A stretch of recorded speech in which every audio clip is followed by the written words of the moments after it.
നന്ദനയാണോ? അതെ. നന്ദന, ഞാൻ ആകാശവാണിയിൽ നിന്നാണ് വിളിക്കുന്നത്, കൊച്ചി FM-ൽ നിന്ന്. നന്ദന, ഇത് മുറിഞ്ഞു മുറിഞ്ഞു പോണല്ലോ, ഇത് എവിടാണ്? ഇപ്പൊ കേൾക്കാമോ? ഹലോ. ഇപ്പൊ കേൾക്കാം. നന്ദന എവിടെയാ ഇപ്പൊ ഉള്ളത്? ഞാന് ചെറുതുരുത്തിയിലാണ്. ഞാന് BAMS ആയുർവേദ ഫൈനൽ ഇയർ വിദ്യാർത്ഥിനിയാണ്. അത് ശരി.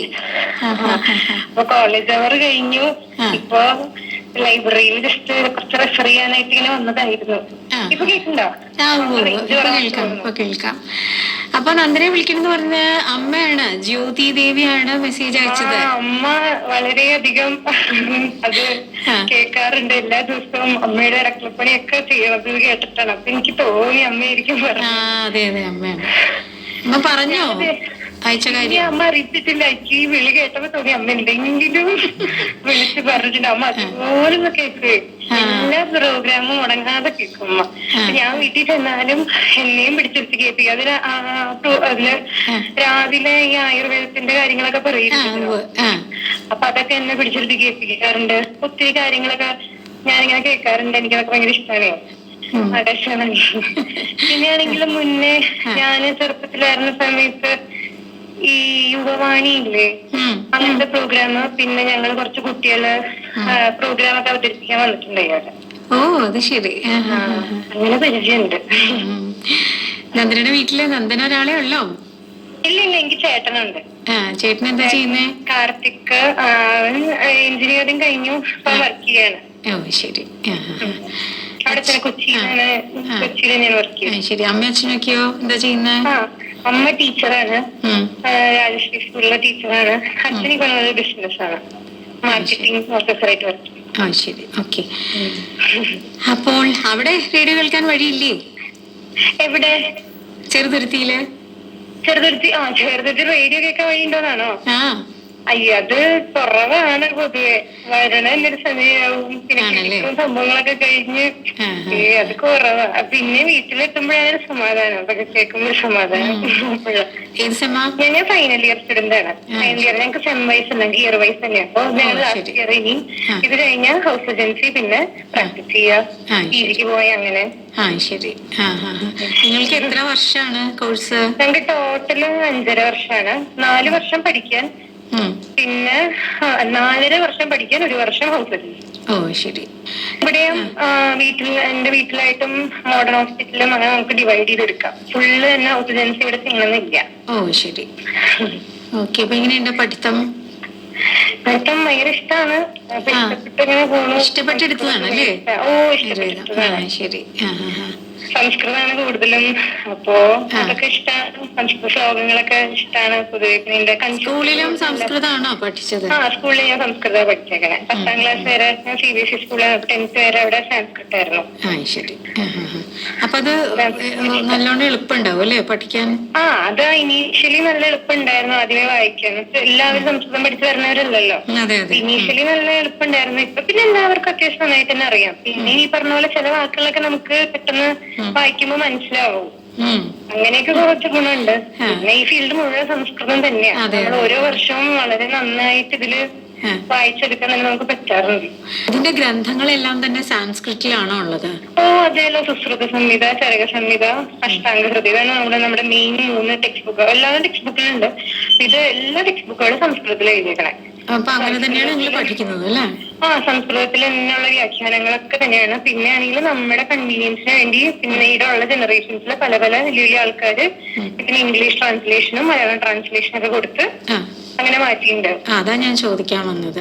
ഇപ്പൊ നിങ്ങൾ ടെക്സ്റ്റ് ബുക്കുകൾ ഇംഗ്ലീഷിൽ വല്ലതും ഉണ്ടോ, അതോ എല്ലാം ഇംഗ്ലീഷിൽ ട്രാൻസ്ലേറ്റ് ചെയ്തപ്പോ നമ്മുടെ ഇപ്പൊ തന്നെ ഇവിടെ വെക്കുന്നതായിട്ടിരിക്കുന്ന ആയുർവേദത്തിന്റെ ഇപ്പത്തെ കുറച്ച് നല്ല വലിയ വലിയ സാറുമാർ, ശ്രീകുമാർ എന്നൊക്കെ പറഞ്ഞ കുറച്ച് വലിയ വലിയ ഡോക്ടേഴ്സ് ഉണ്ട്. അവരൊക്കെയാണ് അഷ്ടാംഗം ട്രാൻസ്ലേറ്റ് ചെയ്ത് ഇംഗ്ലീഷ് കമന്ററിയോട് കൂടെ തന്നിട്ടൊക്കെ. സാറ് ഞങ്ങളുടെ ഇവിടെ കോളേജിൽ തന്നെ HOD ആയിട്ട് വർക്ക് ചെയ്യാണ്.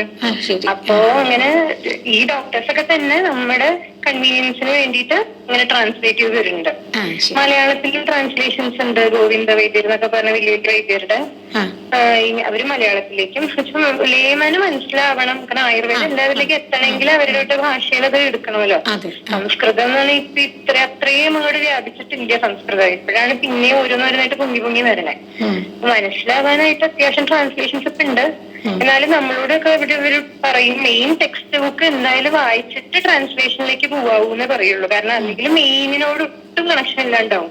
ശരി. അപ്പൊ മെയിൻ ഗ്രന്ഥങ്ങൾ വായിച്ചതിന് ശേഷം മീനിങ്ങുകളൊക്കെ വായിക്കുക എന്നുള്ളതാ. പക്ഷെ ഇപ്പൊ ഈ ഫെയിലിയറിൽ നിൽക്കുമ്പോ അത്യാവശ്യം മെയിൻ ഗ്രന്ഥങ്ങൾ വായിച്ചാലും നമുക്ക് മനസ്സിലാവാറുണ്ട്. കുറച്ചൊക്കെ അവരെ ഭയങ്കര സൂപ്പറായിട്ടല്ല, അത്യാവശ്യം നമുക്ക് ചികിത്സിക്കാൻ ഉള്ളതൊക്കെ മനസ്സിലാവാറുണ്ട്. ശരി. ഞാൻ പഠിക്കുന്ന കോളേജ് PNNM ആയുർവേദ കോളേജാണ്, ഇവിടെ ചെറുതുരുത്തിയിലാണ്. ശരി. അപ്പോ അങ്ങനെ ഭാരതപ്പുഴയുടെ ഒക്കെ അടുത്താണ്. അപ്പൊ അങ്ങനെ ഒരു ഭംഗിയൊക്കെ ഇടയ്ക്ക് ആസ്വദിക്കാൻ പുറത്തൊക്കെ ഇറങ്ങും. ചെറുതുരുത്തിയാണല്ലോ അല്ലെ സ്ഥലം? നല്ല അടുത്ത് തന്നെയാണ്. അപ്പൊ ഞാൻ ചെറുതുരുത്തിന്ന് ഇത് മെസ്സേജ് കണ്ടപ്പോ എനിക്ക് പെട്ടെന്ന് ഓർമ്മ വന്നത് കലാമണ്ഡലമാണ്. കലാമണ്ഡലത്തിന്റെ അടുത്ത് തന്നെയാണ് ഞങ്ങൾ. അതാണ്. അപ്പൊ ഞാൻ വിചാരിച്ചു ഇനി കലാമണ്ഡലത്തിലാണോ പഠിക്കണേന്നൊരു സംശയം. കലാമണ്ഡലത്തിൽ ഞങ്ങളുടെ ഓൾഡ് കലാമണ്ഡലത്തിന്റെ തൊട്ടടുത്താണ് ഞങ്ങളുടെ കോളേജ്, വളരെ അടുത്ത്. ഈ ലാലേട്ടന്റെ മൂവിയൊക്കെ ഷൂട്ട് ചെയ്തേക്കണത് ഈ ഓൾഡ് കലാമണ്ഡലത്തിലാണ്. ശരി. പുതിയ കലാമണ്ഡലം ഇവിടുന്ന് കുറച്ച് പോകണം. നല്ല അടുത്താണ്, ഞങ്ങൾക്ക് നല്ല അടുത്താണ്. ഭാരതപ്പുഴ കലാമണ്ഡലമൊക്കെ നല്ല അടുത്താണ്, ഇവിടെ തന്നെയാണ്. വള്ളത്തോളിന്റെ എല്ലാ അത്യാവശ്യം മെയിൻ സംഭവങ്ങളൊക്കെ ഇവിടെ അടുത്തടുത്ത് എല്ലായിടത്തും ഉണ്ട്. സന്തോഷം. അപ്പം ഇഷ്ടപ്പെട്ട പാട്ട് പറഞ്ഞോ? ഓക്കെ. എനിക്കിപ്പോ ഇഷ്ടമാണ് പാട്ട് പാടാൻ, ഭയങ്കര ഇഷ്ടം. പാടൂ ഒരു പാട്ട് കേൾക്കട്ടെ. ശ്രീരാഗമോ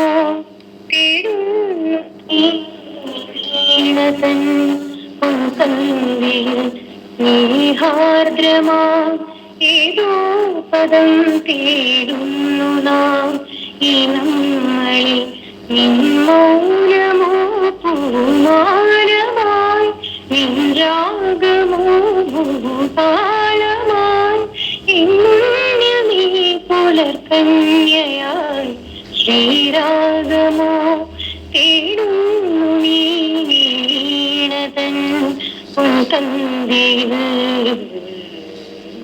ആഹാ, ഇത്ര നന്നായിട്ടാ പാടിയത്. പാട്ട് പഠിച്ചിട്ടുണ്ടോ? ഞാൻ പാട്ട് പഠിച്ചിട്ടുണ്ട്. ഞാൻ 10ാം ക്ലാസ്സിൽ പഠിച്ചിട്ടുണ്ട്. വെറുതെ അല്ലേ, ഇത് കേൾക്കുമ്പോഴേ അറിയാം. അപ്പൊ പിന്നെ ഞാൻ പറയാതിരുന്നൊരു കാര്യം, അമ്മ മെസ്സേജിൽ ഇത് എഴുതിയിട്ടുണ്ട്. അപ്പൊ നന്ദന എന്താണ് പാടുന്നതെന്ന് കേൾക്കാനാ ഞാൻ മിണ്ടാതിരുന്നേ. അമ്മ എഴുതിയിട്ടുണ്ട് ഈ പാട്ട് നന്ദനയ്ക്ക് ഒത്തിരി ഇഷ്ടമാണ്. എനിക്കിത് എന്റെ ഫേവറേറ്റ് സോങ് ആണ്. ലാലേട്ടനാണ് എന്റെ ഏറ്റവും ഇഷ്ടപ്പെട്ട ഫേവറേറ്റ് സോങ് ആണിത്. അപ്പൊ ഇനി ഇഷ്ടഗാനം പറയാ, ഇത് മതിയോ അതോ വേറെ വല്ലതും വേണോ? ഞാൻ എല്ലാവരും ചോദിക്കും ഈ പാട്ട് പാടുന്നോണ്ടായിരിക്കും ചിലപ്പോ അമ്മ അത് എഴുതിണ്ടാവും. ആയിരിക്കും. എന്നാ ഇഷ്ടപ്പെട്ട വേറൊരെണ്ണം പറഞ്ഞോളൂ, അത് വെക്കാം.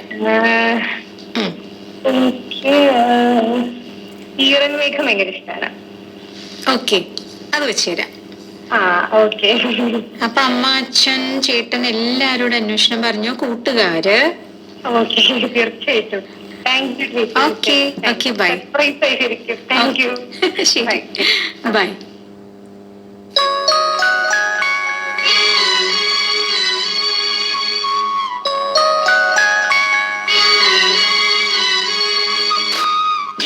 മേഘം